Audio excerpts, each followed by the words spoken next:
जय हिंद साथियों। आज हमारा जीएस का प्रैक्टिस सेट नंबर 3 है। जैसा कि हमने आपको बताया था कि यह जो प्रैक्टिस सेट है ना, यह Uttar Pradesh police constable exam को मद्देनजर रखते हुए तैयार किया गया है। ठीक है, आते हैं अपने क्वेश्चन नंबर 38 पे। देखिए 1 से 37 तक तो हमने हिंदी क्वेश्चन कर लिए थे। अब जो 38 से क्वेश्चन हमारे स्टार्ट है ना, ये जीएस के स्टार्ट है। ठीक है, देखिए क्वेश्चन नंबर 38 क्या कह रहा है। कह रहा है कि 54वें अंतर्राष्ट्रीय भारतीय फिल्म महोत्सव 2023 का आयोजन किस राज्य में किया गया है। तो कहाँ पे किया गया है? गोवा में। ठीक है, यानी ऑप्शन नंबर सी सही जवाब होगा। ठीक है, क्वेश्चन नंबर 39 क्या कह रहा है। कह रहा है वर्ल्ड चेस चैंपियनशिप 2023 का विजेता कौन रहा। तो कौन रहा? डिंग लिरेन रहे थे। ठीक है, क्वेश्चन नंबर 40, दुनिया के सबसे बड़े म्यूजियम युगे युगिन भारत नेशनल म्यूजियम का निर्माण कहाँ किया जाएगा। तो नई दिल्ली में किया जाएगा। ठीक है, आगे चलते हैं। कह रहा हाल ही में सांसद हरद्वार दुबे का निधन हो गया, इनका संबंध किस राज्य से था। तो उत्तर प्रदेश राज्य से था। ठीक है, चलिए आगे चलते हैं। क्वेश्चन नंबर 42 कह रहा भारत के कुल भौगोलिक क्षेत्रफल में उत्तर प्रदेश का कितना भौगोलिक प्रतिशत है। वो है 7.33%। ठीक है, आइए इसके ऑप्शन पे चलते हैं पहले। तो हमारा ऑप्शन नंबर 1 क्या होगा? सही जवाब होगा। ठीक है, यानी 7.33% है। अगर हम बात करें उत्तर प्रदेश के, तो सबसे पहली बात ये कि उत्तर प्रदेश का हमारा ऑल ओवर क्षेत्रफल है कितना। ठीक है, तो इसका उत्तर प्रदेश का जो पूरा क्षेत्रफल है साथियों, ये है 2,40,928 वर्ग किलोमीटर। ठीक है, अब चूंकि देखिए क्षेत्रफल की बात है तो हम इसको वर्ग किलोमीटर में ही डिनोट करेंगे, है ना। तो वही कह रहे हैं कि उत्तर प्रदेश का जो भौगोलिक क्षेत्रफल है वो कितना है? 2,40,928 वर्ग किलोमीटर है। ये आपके पूरे उत्तर प्रदेश का क्षेत्रफल है। ठीक है, अच्छा अगर आपसे पूछें कि उत्तर प्रदेश जो है कितने राज्यों के साथ अपनी सीमा को साझा करता है, तो उत्तर प्रदेश जो है साथियों ये 8 राज्यों के साथ अपनी सीमा को साझा करता है और एक यूटी अर्थात दिल्ली, ठीक है, यूनियन टेरिटरी दिल्ली के साथ अपनी सीमा को भी साझा करता है और साथ में एक देश अर्थात नेपाल के साथ भी अपनी सीमा को साझा करता है। ठीक है, चलिए आगे हम बात करते हैं कि अगर आपसे पूछ दे कि क्षेत्रफल की दृष्टि से, ठीक है, क्षेत्रफल की दृष्टि से यूपी का, ठीक है, भारत में कौन सा स्थान है। क्षेत्रफल की दृष्टि से यूपी का जो भारत में साथी है वो चौथा स्थान है। ठीक है, क्योंकि देखिए सबसे बड़ा राज्य क्षेत्रफल की दृष्टि से देखें तो राजस्थान है और चौथे नंबर पे हमारा अपना उत्तर प्रदेश है। राइट, ठीक है, चलिए आगे चलते हैं अगले क्वेश्चन पे। दिया है आपको जनपद और मुख्यालय। ठीक है, तो कुशीनगर का मुख्यालय कहाँ है? पडरौना है। यानी पहले कौन आएगा? पहले हमारा 3 आएगा। ठीक है, पहले 3 आएगा। फिर कानपुर देहात का अकबरपुर माटी है। ठीक है, फिर उसके बाद जालौन का उरई है और सिद्धार्थनगर का नौगढ़ है। ठीक है, यानी हमारा कितना? 3-1-3-1-4-2। ठीक है, 3-1-4-2 अर्थात ऑप्शन नंबर डी सही जवाब होगा। आगे चलते हैं। क्वेश्चन नंबर 44 कह रहा है कि जनगणना 2011 के अनुसार उत्तर प्रदेश के सर्वाधिक साक्षरता दर अर्थात लिटरेसी रेट वाले 4 जिलों का सही अवरोही क्रम बता दीजिए। कौन कौन सा है? तो सबसे ज़्यादा, ठीक है, लिटरेसी रेट हम जानते हैं कि किसका है? गौतम बुद्ध नगर का है। राइट, तब देखिए गौतम बुद्ध नगर कहाँ दिया है? स्टार्टिंग में गौतम बुद्ध नगर आपका बी में दिया है। ठीक है, यानी ऑप्शन नंबर बी हमारा क्या होगा? सही जवाब होगा इसका। ठीक है, यानी गौतम बुद्ध नगर होगा, फिर कानपुर नगर, ठीक, औरैया और इटावा। ठीक है, गौतम बुद्ध नगर, कानपुर नगर और औरैया, फिर इटावा। अगर हम बात करें, अगर बात करते हैं कि जो गौतम बुद्ध नगर है इसकी लिटरेसी रेट कितनी है, तो 80.12% है। ठीक है, और अगर पूछे आपसे कानपुर नगर की लिटरेसी रेट कितनी है, तो 79.7% है। ठीक है, और औरैया का जो लिटरेसी रेट है कितना है? 78.95% है। वहीं अगर इटावा की बात करें तो इटावा की जो लिटरेसी रेट है वो है 78.41% और गाज़ियाबाद इसकी लिटरेसी रेट कितनी है? 78.1% है। राइट, चलिए आगे चलते हैं अगले क्वेश्चन पे। कह रहा उर्दू शायरी के फिराक गोरखपुरी के नाम से कौन प्रसिद्ध है। उर्दू शायरी में फिराक गोरखपुरी के नाम से कौन प्रसिद्ध है? ठीक है, इनको बताना है। तो जो रघुपति सहाय है ना, इन्हें हम जानते हैं किस नाम से? फिराक गोरखपुरी के नाम से। ठीक है, अगर हम बात करें इनका जो जन्म था ये 28 अगस्त 1896 ईस्वी को गोरखपुर जनपद में हुआ था। किसका? रघुपति सहाय जी का। अगर बात करें इनकी प्रसिद्ध पुस्तक तो गुल ए नगमा, ठीक है, जो गुल ए नगमा है, इसके लिए उन्हें क्या मिला था? उर्दू साहित्य प्रथम ज्ञानपीठ पुरस्कार, जो कि 1969 में इनको मिला था, राइट। चलिए आगे चलते क्वेश्चन नंबर 46 पे। कह रहा उत्तर प्रदेश में जैन एवं बौद्ध दोनों का प्रसिद्ध तीर्थ है, कहाँ पे है? कौशाम्बी में है, ठीक है। ऑप्शन नंबर बी हमारा बिल्कुल सही होगा, राइट। तो अगर हम बात करें कि उत्तर प्रदेश में जैन और बौद्ध दोनों का प्रसिद्ध तीर्थ स्थल कहाँ पे है? कौशाम्बी जनपद में है। चलिए आगे हम बात कर लेते हैं। देखिए जैन ग्रंथों के अनुसार अगर हम बात करें तो यह जो है छठे तीर्थंकर कौन? पद्म प्रभु का जन्म स्थान है, कौन? कौशाम्बी, राइट। आगे हम बात करते हैं, यह वत्स महाजनपद की राजधानी हुआ करती थी, कौन? कौशाम्बी। कौशाम्बी किस महाजनपद की राजधानी हुआ करती थी? वत्स महाजनपद की राजधानी हुआ करती थी, ठीक है। अगर बात करें कौशाम्बी की तो यहाँ पे जो है साथियों 10 से अधिक बौद्ध विहार थे, ठीक है, जो अब जीर्णावस्था में है, ठीक है। और अगर बात करें यहीं पे क्या है? पद्म प्रभु का मंदिर भी है। देखिए साथियों हमने आपको बताया था कि ऑल ओवर पूरे भारत की बात करते हैं तो हमारे पूरे भारत में, ठीक है, अंगुत्तर निकाय बौद्ध ग्रंथ है, उससे ये पता चलता है कि हमारे पूरे भारतवर्ष में 16 महाजनपद हुआ करते थे।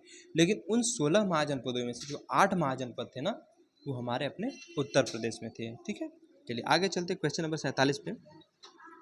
कह रहा स्वतंत्रता के बाद उत्तर प्रदेश के पहले मुख्यमंत्री कौन थे? उत्तर प्रदेश के पहले मुख्यमंत्री कौन थे? तो पंडित गोविंद बल्लभ पंत जी थे, ठीक है। कौन थे? पंडित गोविंद बल्लभ पंत जी थे। इनके कार्यकाल की बात करते हैं साथियों, तो इनका जो कार्यकाल है ना, ये 15 अगस्त 1947 से लेके, ठीक है, क्या हमने बताया? 15 अगस्त 1947 से लेकर के, ठीक है,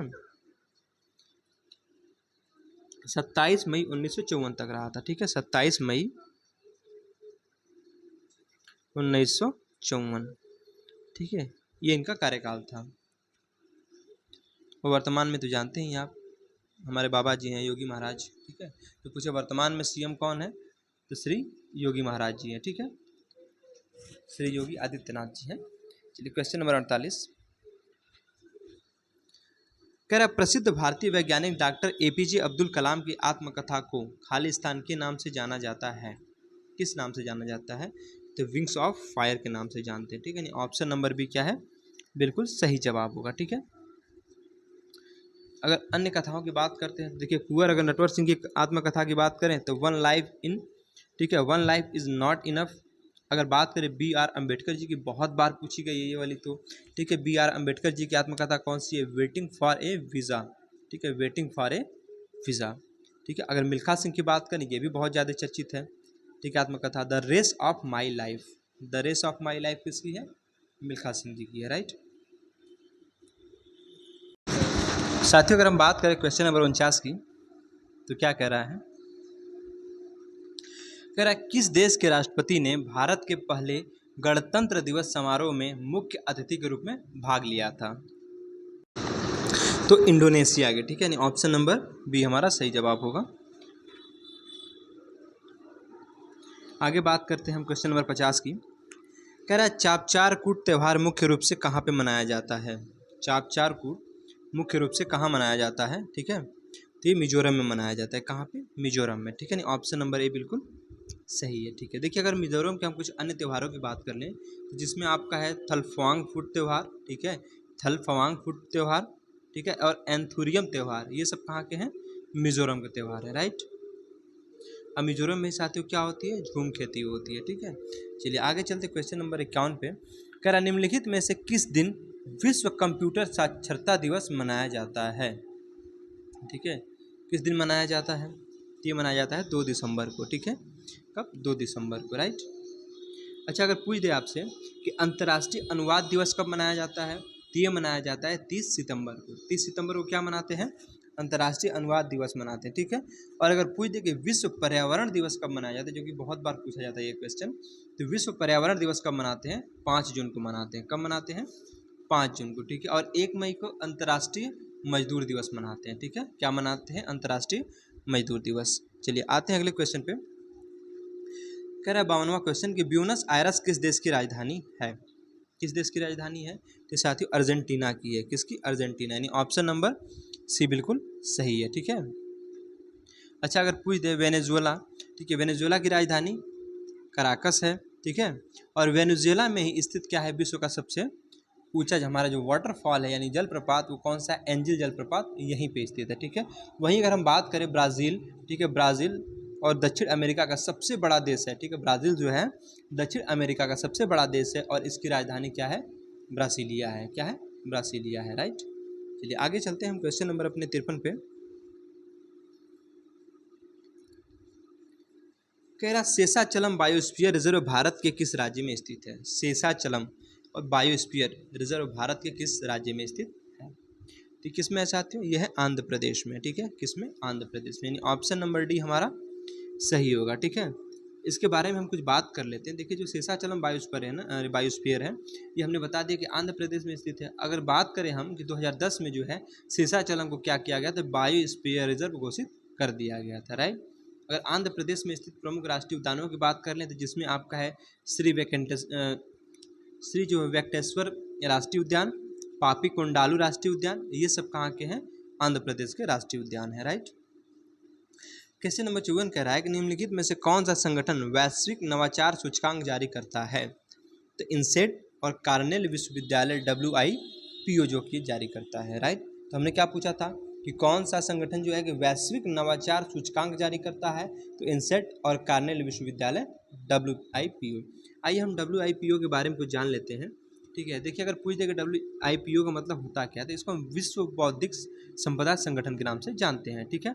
अगर हम बात करें इसका उद्देश्य जो है रचनात्मक गतिविधियों क्या करना है, बढ़ावा देना है, ठीक है, एवं बौद्धिक संपदा संरक्षण को बढ़ावा देना होता है। अच्छा पूछ दे आपसे कि WPI का हेडक्वार्टर कहाँ है, तो WIPO का हेडक्वार्टर कहाँ है साथियों, जिनेवा में, यहाँ जिनेवा में यानी स्विट्जरलैंड में, ठीक है। अच्छा इसके गठन वर्ष पूछ दे कि किस वर्ष इसको अस्तित्व में लाया गया था, तो इसका गठन जो है 1967 में हुआ था। और पूछ दे कि WIPO में, ठीक है, कितने सदस्य देश हैं, तो 193 सदस्य देश हैं, ठीक है। और अगर ये भी पूछ दे आपसे कि विश्व बौद्धिक संपदा यानी WIPO, ठीक है, दिवस कब मनाते हैं, तो 26 अप्रैल को मनाते हैं। कब मनाते हैं, 26 अप्रैल को, ठीक है। चलिए आइए अगले क्वेश्चन पे चलते हैं। क्वेश्चन नंबर 55, निम्न में से कौन सा संबंध सही है, सही है पूछा है ना। तो देखिए क्या होता है, GNP ग्रॉस नेशनल प्रोडक्ट, ठीक है। GNP का full form gross national product बराबर GDP gross domestic product plus विदेश से शुद्ध साधन आय, ठीक है, विदेश से शुद्ध साधन आय, ठीक है। ये हमारा क्या होगा, GNP। तो GNP बराबर क्या हो गया, GDP प्लस विदेश से शुद्ध साधन आय, ठीक है। आगे चलते हैं। कह रहा कृषि में ऋण का समर्थन करने के लिए बैंक KCC जारी करता है। अब KCC का पूर्ण रूप बता दीजिए, जिसको हम किसान क्रेडिट कार्ड के नाम से जानते हैं। कौन सा ऑप्शन है, किसान क्रेडिट कार्ड, यानी ऑप्शन नंबर डी, ठीक है, किसान क्रेडिट कार्ड के नाम से इसको हम जानते हैं, ठीक है। अगर हम बात करें इसके बारे में, देखिए RV गुप्ता समिति की सिफारिश पर किसान क्रेडिट कार्ड को वर्ष 1998 में प्रारंभ किया गया था, ठीक है। पूछे कि जो KCC है इसको किसके सिफारिश पर इसको प्रारंभ किया गया था, तो ये साथियों RV गुप्ता समिति जो है इनकी सिफारिश पर जो KCC को क्या किया था, वर्ष 1998 में प्रारंभ किया गया था, ठीक। यह राष्ट्रीय कृषि और ग्रामीण विकास बैंक, वाणिज्य बैंक यानी RRB, ठीक है, लघु वित्त बैंकों और सहकारी समितियों द्वारा क्या किया जाता है, रेगुलेट किया जाता है, राइट। चलिए आगे चलते हैं हम क्वेश्चन नंबर 57 पे। कह रहा भारत के निम्नलिखित राज्यों में से कौन सा एक युग्म सबसे पूर्वी तथा सबसे पश्चिमी राज्य को प्रदर्शित करता है। पहली बात ये भारत की कर रहा है, ठीक है। तो भारत का जो सबसे पूर्वी है साथियों, देखिए हम आपको बताते हैं अभी,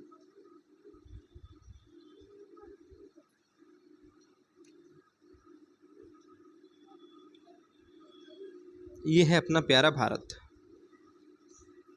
ठीक है, ये भारत अपना है, ठीक है।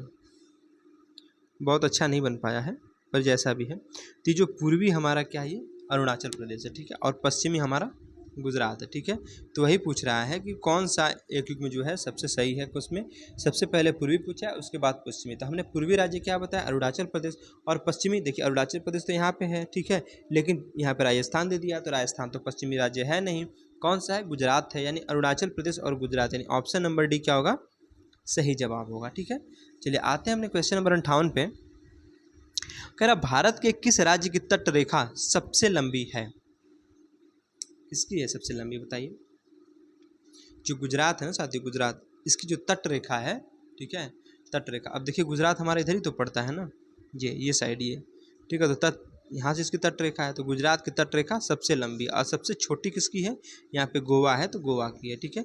तो सबसे लंबी किसकी है, गुजरात की है, और सबसे छोटी तट रेखा किसकी है, गोवा की है, राइट। चलिए अगर हम बात कर लें कि जो भारत है ना, कि भारत की तट रेखा की कुल लंबाई, चूँकि भारत की तट रेखा पे हमारे 9 स्टेट स्थित हैं, ठीक है, तो वही बता रहे हैं आपको कि भारत की तट रेखा है, इसकी कुल लंबाई कितनी है, 7516.6 किलोमीटर। कितनी है, 7516.6 किलोमीटर।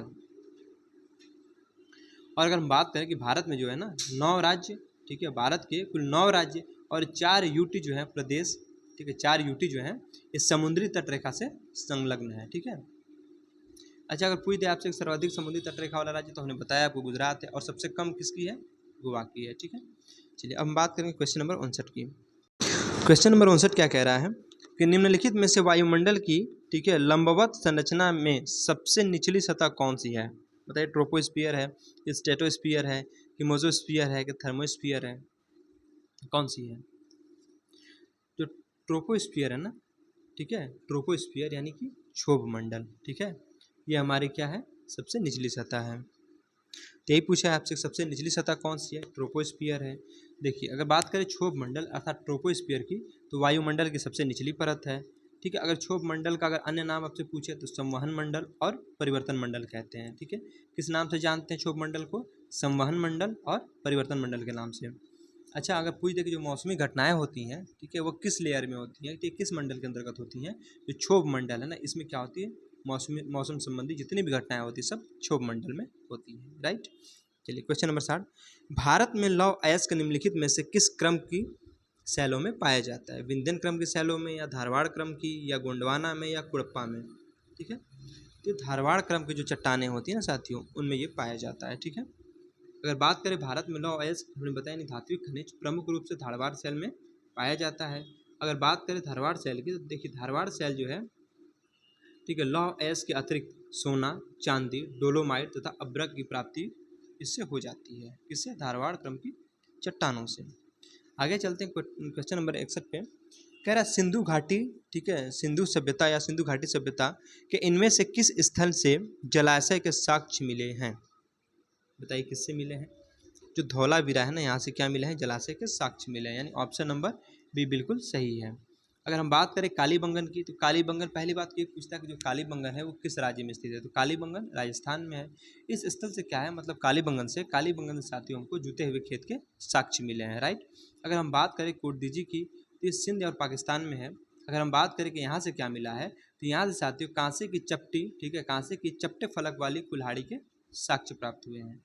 लोथल कहाँ पे है, लोथल गुजरात में है, ठीक है। अब यहाँ से क्या मिला है कि लोथल से ना 3 युगल समाधियों के साक्ष्य मिले हैं, ठीक है। चलिए आगे चलते हैं क्वेश्चन नंबर 62 पे, कह रहा है निम्नलिखित विकल्पों में से गलत जोड़ा का चयन करें। मतलब एक गलत होगा, 3 तो सही होंगे। बात करते हैं चंद्रगुप्त मौर्य की, तो चंद्रगुप्त मौर्य मौर्य वंश के शासक थे, बिल्कुल सही है ना, ये संस्थापक वही ना थे चंद्रगुप्त मौर्य।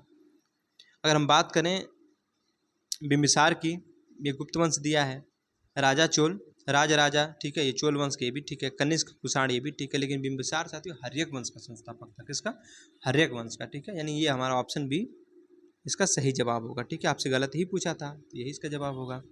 आइए हम कुछ बात करते हैं, देखिए बिंबिसार के बारे में। बिंबिसार जो है साथियों, इसका संबंध हर्यक वंश से है, ठीक है, हमने बताया था ना, दिल्ली सल्तनत के अंदर ये सब आते हैं वंश। तो बिंबिसार जो है हर्यक वंश से है, ठीक है। अब बात करें चंद्रगुप्त, तो हमने बताया मौर्य वंश से हैं, और राजा जो है ये चोल वंश से हैं, और कनिष्क का संबंध कुषाण वंश से है, ठीक है। जो हर्यक वंश है ना, इसको हम पितृहंता वंश के नाम से भी जानते हैं। इसमें क्या हुआ था हर्यक वंश में, कि जो मतलब बच्चे हुए हैं ना, अपने पिता को ही मतलब हत्या करके वो गद्दी को प्राप्त किए हैं, इसलिए इसको हम पितृहंता वंश के नाम से भी जानते हैं, राइट। चलिए क्वेश्चन नंबर 63, कह रहा निम्नलिखित में से किसे मुगल प्रशासन के दौरान शाही घराने की देखभाल का प्रभार दिया गया था। किसे दिया गया था, तो मीर ए समा जो है इनको दिया गया था, किनको, मीर ए समा, यानी ऑप्शन नंबर ए बिल्कुल सही है, ठीक है। अगर हम बात करें मीर ए समा की, देखिए शाही घराने, रसोई, ठीक है, कारखानों आदि के प्रबंधन में संबंधित हैं ये। अब मीर ए बर जो हैं ये अधीक्षक थे वन विभाग के। अमीर ए आतिश तोपखाने का निरीक्षक था और मीर बख्शी सैन्य प्रशासन का प्रमुख था। ठीक है, चलिए अब चलते हैं हम क्वेश्चन नंबर 64 पे। भारतीय राष्ट्रीय कांग्रेस के इनमें से किस अधिवेशन में प्रथम बार राष्ट्रगान गाया गया था? ठीक है, किसमें गाया गया था? जो 1911 का जो कलकत्ता अधिवेशन हुआ था साथियों ना, वहाँ पे जो है राष्ट्रगान गाया गया था। ठीक है, तो भारतीय राष्ट्रीय कांग्रेस का जो कलकत्ता अधिवेशन 1911 ईस्वी में हुआ था, ठीक है, इसमें प्रथम बार राष्ट्रगान गाया गया था। इस अधिवेशन की अगर अध्यक्षता पूछे आपसे तो पंडित विशन नारायण धर ने की थी। किसने? पंडित विशन नारायण धर ने। अच्छा, अगर आपसे पूछ दे कि हमारा राष्ट्रगान है, ठीक है, जनगण मन अधिनायक जय है, तो इसके राष्ट्रगान जो है इसकी अवधि कितनी होती है? तो 52 सेकंड। मतलब जो हमारा राष्ट्रगान है ना, ये 52 सेकंड में गाया जाना चाहिए। ठीक है। अच्छा, अगर पूछे आपसे जो राष्ट्रगान हमारा है, ठीक है, इसको संविधान सभा द्वारा, ठीक है, कब अपनाया गया था? तो इसको 24 जनवरी सन 1950 ईस्वी को क्या किया गया था? संविधान सभा के द्वारा अपनाया गया था। राइट। चलिए आते हैं अपने अगले क्वेश्चन पे, क्वेश्चन नंबर 65। कह रहा है सत्ता के अंतिम हस्तांतरण पर, ठीक है, सत्ता के अंतिम हस्तांतरण पर चर्चा करने के लिए खाली स्थान में कैबिनेट मिशन भारत, ठीक है, आया था। बताइए किस वर्ष आया था? तो 1946 में आया था। कब? 1946। यानी ऑप्शन नंबर डी क्या है? सही जवाब है। ठीक है। अगर हम बात करते हैं कैबिनेट मिशन की, देखिए जो कैबिनेट मिशन है साथियों, ये 24 मार्च 1946 को, ठीक है, कब आया था? 24 मार्च 1946 को भारत में आया था। ठीक है। अच्छा, किसके नेतृत्व में? तो देखिए जो सर पैट्रिक लॉरेंस थे ना, इनके नेतृत्व में भारत आया था। ठीक है। अगर बात करें कैबिनेट मिशन में सम्मिलित सदस्य थे, देखिए कौन कौन से थे? इसमें 4 सदस्य थे। ठीक है। कौन कौन से? पहले थे सर पैट्रिक लॉरेंस जो कि भारत के सचिव थे। ठीक। सर स्टैफोर्ड क्रिप्स व्यापार बोर्ड के अध्यक्ष, एवी अलेक्जेंडर, ठीक है, एडमिरलिटी के प्रथम लॉर्ड। और कैबिनेट मिशन के दौरान जो है, ठीक है, कैबिनेट मिशन के दौरान ब्रिटिश प्रधानमंत्री कौन थे? क्लीमेंट एटली थे। ठीक है। कौन थे? क्लीमेंट एटली थे। मतलब इसमें 3 लोग क्या थे? ठीक है, sir Patrick Lawrence, Stafford Cripps और एवी अलेक्जेंडर। ठीक है। अगर पूछ देता है कि कैबिनेट मिशन के दौरान ब्रिटिश प्रधानमंत्री कौन थे, जो क्लीमेंट एटली थे ना, ठीक है, वो क्या थे? उस समय के ब्रिटिश के प्रधानमंत्री थे। ठीक है। चलिए क्वेश्चन नंबर 66। भारतीय संविधान में राज्यों का संघ की संकल्पना को कहाँ से लिया गया है? तो इसको हमने कहाँ से लिया है? इसको हमने ब्रिटिश नॉर्थ अमेरिका के अधिनियम से लिया है। ठीक है। कहाँ से? ब्रिटिश नॉर्थ अमेरिका अधिनियम से लिया है। क्वेश्चन नंबर 67 कह रहा है राज्य पुनर्गठन आयोग ने 1 नवंबर 1956 ईस्वी को कितने राज्य तथा केंद्र शासित प्रदेश का गठन किया था? ये बताइए। तो ये था हमारा साथियों 14 राज्य और 6 यूटी को क्या किया था? इसका गठन किया था। ठीक है। यानी 14 राज्य था और 6 केंद्र शासित प्रदेश थे। ठीक है। अच्छा, अगर पूछ दे आपकी जो स्वतंत्रता है इसके बाद, ठीक है, स्वतंत्रता के बाद, ठीक है, भाषाई आधार पर गठित पहला राज्य कौन सा था? तो आपका आंध्र प्रदेश था। कौन सा था? आंध्र प्रदेश। क्वेश्चन नंबर 68 कह रहा है भारत का प्रधानमंत्री बनने हेतु, ठीक है, न्यूनतम आयु कितने वर्ष होनी चाहिए? ठीक है। भारत का प्रधानमंत्री बनने हेतु न्यूनतम आयु कितनी वर्ष होनी चाहिए? बताइए। 18 वर्ष, 21 वर्ष, 30 वर्ष या 25 वर्ष? कितनी होनी चाहिए? तो हमारी 25 वर्ष आयु होनी चाहिए। ठीक है। ऑप्शन नंबर सी बिल्कुल सही जवाब है। ठीक है। तो भारतीय संविधान की अगर बात करें आर्टिकल 75 क्लॉज 1 के अनुसार, तो भारत का राष्ट्रपति प्रधानमंत्री की नियुक्ति करता है। अच्छा, प्रधानमंत्री की नियुक्ति कौन करेगा? राष्ट्रपति करेगा। तो वही कह रहे हैं कि भारत जो राष्ट्रपति है ना, वो प्रधानमंत्री की नियुक्ति करता है। और भारत का अगर प्रधानमंत्री बनना है तो उसके लिए आपको मिनिमम, मैक्सिमम नहीं, मिनिमम, मैक्सिमम तो आप जब तक जाए तब तक बन सकते हैं। ठीक है। मिनिमम क्या है कि मिनिमम इसकी 25 साल आयु है। ठीक है। अगर हम बात करें कि लोकसभा के जो सदस्य होते हैं, ठीक है, इनके लिए न्यूनतम आयु 25 वर्ष की आयु होनी चाहिए। ठीक है। लोकसभा के सदस्य के लिए, ठीक है, न्यूनतम आयु 25 वर्ष होनी चाहिए। और राज्यसभा के सदस्य के लिए जो न्यूनतम आयु है वो 30 वर्ष होनी चाहिए। कितनी होनी चाहिए? 30 वर्ष होनी चाहिए। चलिए क्वेश्चन नंबर 69 कह रहा भारतीय संविधान की 8वीं अनुसूची में कौन सी भाषा वर्ष 2003 में जोड़ी गई थी? ठीक है। भारतीय संविधान की जो 8वीं अनुसूची है, ठीक है, इसमें कौन सी जो भाषा है कि वर्ष 2003 में जोड़ी गई थी? कौन सी भाषा जोड़ी गई थी? जो संथाली भाषा है इसको जोड़ा गया था। ठीक है। ऑप्शन नंबर सी हमारा क्या है? बिल्कुल सही जवाब है। ठीक है। तो भारतीय संविधान की जो 8वीं अनुसूची है ना, जिसके अंतर्गत वर्तमान में कितनी भाषाएं हैं? 22 भाषाएं हैं। ठीक है। पूछ सकता है कि 22 भाषाएं जो हैं ठीक है, किस अनुसूची में है, तो 8वीं अनुसूची में। या ये पूछ दे कि संविधान के 8वीं अनुसूची में कितनी भारतीय भाषाओं को शामिल किया गया है, अरे कितनी भाषाओं को शामिल किया गया वर्तमान में, तो 22 भाषाओं को शामिल किया गया है। ठीक है, अगर हम बात करते हैं वर्ष 1967 ईस्वी में, तो 21वें संविधान संशोधन द्वारा सिंधी भाषा को क्या किया गया था, जोड़ा गया था। ठीक, अगर हम बात करें 1992 में, तो 1992 में 71वें संविधान संशोधन के द्वारा नेपाली, मणिपुरी और कोंकणी भाषा को सम्मिलित किया गया था। ठीक है, इसका ट्रिक क्या है, नमक। देखिए ट्रिक की बात करते हैं, नमक। ठीक है, न से क्या आपका हो गया यहाँ पे, न से आपका नेपाली हो गया, म से मणिपुरी हो गया और क से कोंकणी हो गया। ठीक है, तो ट्रिक क्या है हमारा, नमक।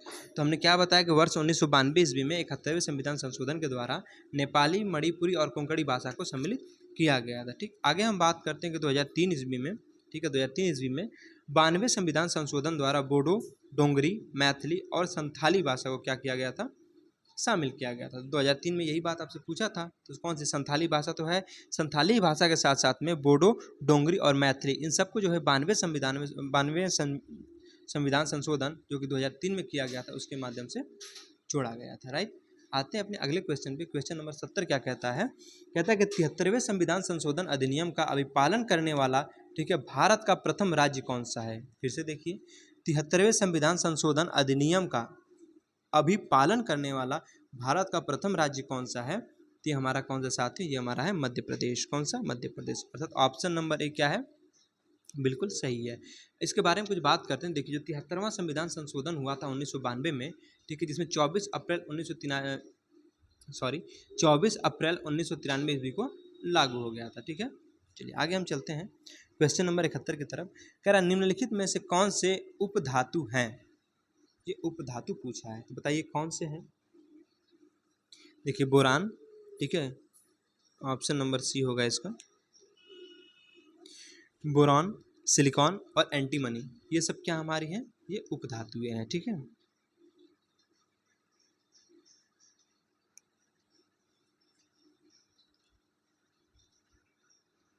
देखिए जो उपधातुएं होती हैं साथियों ना, जो उपधातुएं होती हैं इनमें क्या होता है, अर्धचालकता का गुण पाया जाता है। किसका, अर्धचालकता का। राइट, अब आते हैं अपने अगले क्वेश्चन पे। कह रहा है सिरका अर्थात विनेगर, ठीक है, सिरके का रासायनिक नाम क्या है, यानी विनेगर का रासायनिक नाम पूछा है आपसे।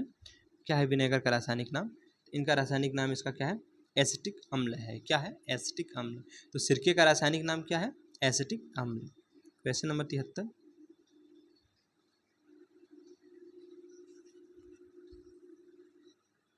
अच्छा साथियों, अगर पूछ ले आपसे, क्वेश्चन नंबर 72 के अंतर्गत ही हम बात कर रहे हैं, तो देखिए सिरके का रासायनिक नाम हमने क्या बता दिया आपको, एसिटिक अम्ल है। और रासायनिक सूत्र इसका क्या होता है, इसका रासायनिक सूत्र होता है साथियों CH3। ठीक है, क्या होता है, CH3COOH। ठीक है, इसका रासायनिक सूत्र होता है। या ऐसे भी कह सकते हैं कि C2, ठीक है, H4O2। देखिए C कितना है, 2 है, ठीक है, H3 और एक 4 हो गया, और फिर O कितना है, ठीक है, 2 है, तो वही C2H4O2 ये भी हो जाएगा। ठीक है, आगे हम बात करें कि देखिए सिरके का जो गलनांक होता है और क्वथनांक, ठीक है, एक होता है गलनांक, एक होता है क्वथनांक। तो सिरके का अगर गलनांक आपसे पूछे तो 16.6 डिग्री सेंटीग्रेड पे, और क्वथनांक पूछे, ठीक है, तो 118 डिग्री सेंटीग्रेड पे होता है। राइट, चलिए आगे हम बात करते हैं क्वेश्चन नंबर 73 की। कह रहा है एक उपकरण जो परिपथ में धारा की उपस्थिति का पता लगा सकता है, कि मतलब उस जो ऑपरेटर हमारा ऑपरेटर्स है, मतलब क्या उपकरण जो हमारा है, ठीक है, उसमें धारा उपस्थित है या नहीं है, कैसे पता लगाएंगे। ठीक है, बताइए ओडोमीटर से, कि स्पीडोमीटर से, कि हाइग्रोमीटर से, कि ए मीटर से, किससे लगाते हैं हम। तो हम साथियों क्या करते हैं, जो ए मीटर होता है इसके माध्यम से हम क्या करते हैं, ये पता लगाते हैं कि किसी भी उपकरण में धारा उपस्थित है कि नहीं है। ठीक है, जैसे मान लीजिए आपके घर में कहीं लाइट जो है ख़राब हो जाती है, तो आप क्या करते हैं, ए मीटर के माध्यम से पता करते हैं कि मतलब इसमें क्या हमारी धारा आ रही है या नहीं आ रही है। ठीक है, तो वही पूछा है कि एक उपकरण जो परिपथ में धारा की उपस्थिति का पता लगा सकता है, उसे ए मीटर के नाम से जानते हैं। राइट, चलिए हम बात कर लेते हैं आगे।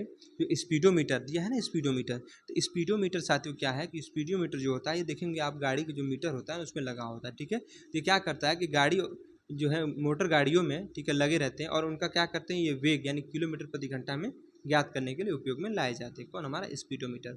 अगर बात करें ओडोमीटर की, तो ओडोमीटर के साथ जो उपयोग होता है ना, वाहन द्वारा तय की गई दूरी को मापने के लिए किया जाता है, ठीक है, कि मतलब वाहन जो है कितनी दूरी तय करती है, उसे हम देखेंगे। आप गाड़ी में ओडोमीटर छोटा सा लगा, जहाँ पे 0 1 2 3 ऐसे करके चलता है ना वहाँ पे, ठीक है, वही हमारा ओडोमीटर होता है, राइट। अगर हम बात करें हाइग्रोमीटर की, देखिए जो हाइग्रोमीटर होता है ना, इसका उपयोग साथियों सापेक्ष आर्द्रता मापने के लिए किया जाता है, ठीक है। चलिए आते हैं अपने क्वेश्चन नंबर 74 पे। कह रहा है रक्त समूह प्रणाली की खोज किसने की थी? रक्त समूह प्रणाली की खोज किसने की थी? तो कार्ल लैंडस्टीनर ने की थी। किसने? कार्ल लैंडस्टीनर ने। यानी ऑप्शन नंबर डी क्या है? बिल्कुल सही जवाब होगा, ठीक है। अगर हम बात करें इसके बारे में, देखिए रक्त परिसंचरण तंत्र की अगर खोज पूछे, रक्त परिसंचरण तंत्र की खोज किसने की थी? विलियम हार्वे ने की थी, ठीक है। और विलियम मर्डोक ने गैस लाइट और सिलेंडर स्टीम इंजन का आविष्कार किया था, राइट। चलिए अब आते हैं अपने अगले क्वेश्चन पे। ये लास्ट हमारा क्वेश्चन है, क्वेश्चन नंबर 75। कह रहा निम्न में से, ठीक है, निम्नलिखित में से कौन सा विटामिन सी का सबसे बड़ा स्रोत है? अब विटामिन सी साथियों जैसा कि आप जानते हैं खट्टे फलों में ज़्यादातर पाई जाती है, ठीक है।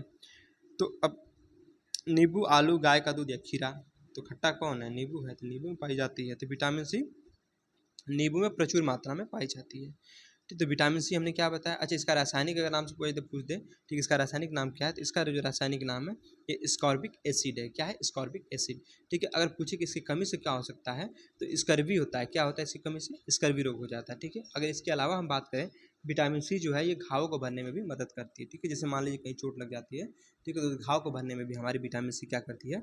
भरपूर मदद करती है। अच्छा, अगर पूछ दे कि विटामिन सी के स्रोत कौन कौन से होते हैं, तो अभी हमने आपको बताया था कि ज़्यादातर खट्टे फलों में पाई जाती है, ठीक है। जैसे नींबू खट्टा फल है, इसमें पाई जाएगी। संतरा, आंवला, टमाटर, इन सब में प्रचुर मात्रा में आपको विटामिन सी पाई जाती है, राइट।